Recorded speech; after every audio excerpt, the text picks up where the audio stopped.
Let's work on problems 9 through 16. What we're looking for is we're looking for the various components A, B, C, and D.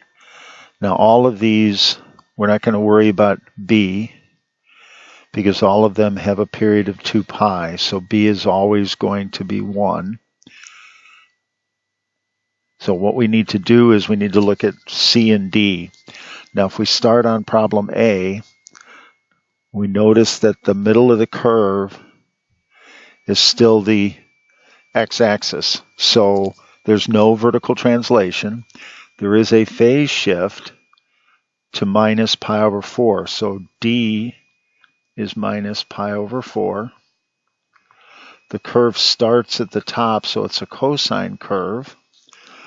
So we're looking for a cosine curve with D being minus pi over 4. So that's going to be 12 because remember it's x minus D. So A is 12.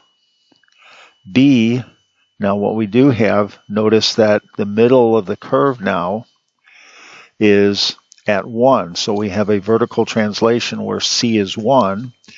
We're starting in the middle, so that's a a sine curve. So we have a sine curve up 1 unit, so that's 13. Then we've got C, which is also, but it's a vertical translation down 1, so C is negative 1. It is a cosine curve because here's the middle. We are starting at the top, so we have a cosine curve, and that looks like 16 for C. D is a sine curve, still the middle of the curve here, but we do have a phase shift where D is pi over 4. Okay, so we have a sine curve with a phase shift pi over 4, so that's number 9. This guy here, because we've got our D being pi over 4.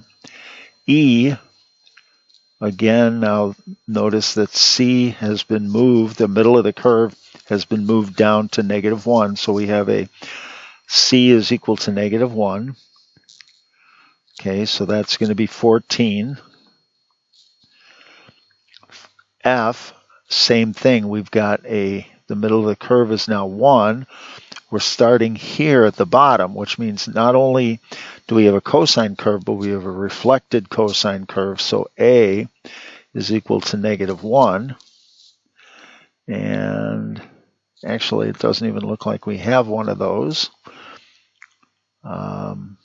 because it doesn't look like F is being used.